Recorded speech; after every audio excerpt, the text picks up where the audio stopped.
Hello friends, ಎಲ್ಲರಿಗೂ ನಮಸ್ಕಾರಗಳು. ನೋಡಿ, ನಾವು ಎರಡನೇ ದಿವಸ ಅಂದರೆ ದ್ವಿತೀಯ ತಿಥಿಯಂದು ನಾವು ಮಂಗಳವಾರ ನಾವು ಬ್ರಹ್ಮಚಾರಿಣಿ ಅಮ್ಮನವ್ರನ್ನ ಪೂಜೆ ಮಾಡ್ತೇವೆ. ಈ ಅಮ್ಮನವರ ಪ್ರಸಾದ ಅಂತ ಬಂದಾಗ ಬೆಲ್ಲದಲ್ಲಿ ಮಾಡಿರುವಂಥ ಪ್ರಸಾದ, ಹಾಗೆ ಹೂವು ಅಂತ ಬಂದಾಗ ಸೇವಂತಿಗೆ ಹೂವು. ಈ ಅಮ್ಮನನ್ನು ನಾವು ಪೂಜೆ ಮಾಡಿದರೆ ನಮ್ಮಲ್ಲಿ ಒಂದು ಆತ್ಮಸ್ಥೈರ್ಯ ಹೆಚ್ಚಾಗ್ತಾ ಹೋಗುತ್ತದೆ, ಮದುವೆ ವಿಳಂಬ ಕೂಡ ಸರಿ ಹೋಗ್ತದೆ, ಹಾಗೆ ವಿದ್ಯಾಭ್ಯಾಸ ಕೂಡ ತುಂಬ ಚೆನ್ನಾಗಿ ಆಗ್ತಾ ಹೋಗುತ್ತದೆ. ಇನ್ನು ಶುಭ ಮುಹೂರ್ತ ಅಂತ ಬಂದಾಗ ಬ್ರಾಹ್ಮಿ ಮುಹೂರ್ತ ಬೆಳಗಿನ ಜಾವ 4 ಗಂಟೆ 34 ನಿಮಿಷದಿಂದ 5 ಗಂಟೆ 21 ನಿಮಿಷವಾಗಿರುತ್ತದೆ. ನಂತರದ ಅಮೃತ ಕಾಲ ಅಂತ ಬಂದಾಗ ಬೆಳಗ್ಗೆ 7 ಗಂಟೆ 6 ನಿಮಿಷದಿಂದ 8 ಗಂಟೆ 51 ನಿಮಿಷವಾಗಿರುತ್ತದೆ. ಹಾಗೆ ಅಭಿಜಿನ್ ಮುಹೂರ್ತ ಅಂತ ಬಂದಾಗ 11:48ರಿಂದ ಮಧ್ಯಾಹ್ನ 12:36 ಆಗಿರುತ್ತದೆ. ಗೋಧೂಳಿ ಸಮಯ ಸಾಯಂಕಾಲ 6 ಗಂಟೆ 15 ನಿಮಿಷದಿಂದ 6 ಗಂಟೆ 39 ನಿಮಿಷದವರೆಗೂ ಇರುತ್ತದೆ.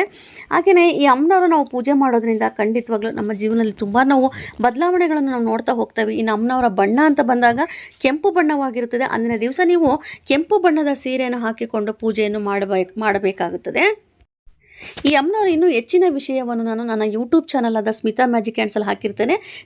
ನೀವು ಸಂಪೂರ್ಣವಾಗಿ ಒಂದು ವಿಚಾರವನ್ನು ತಿಳಿದುಕೊಳ್ಳಬಹುದು. Thank you.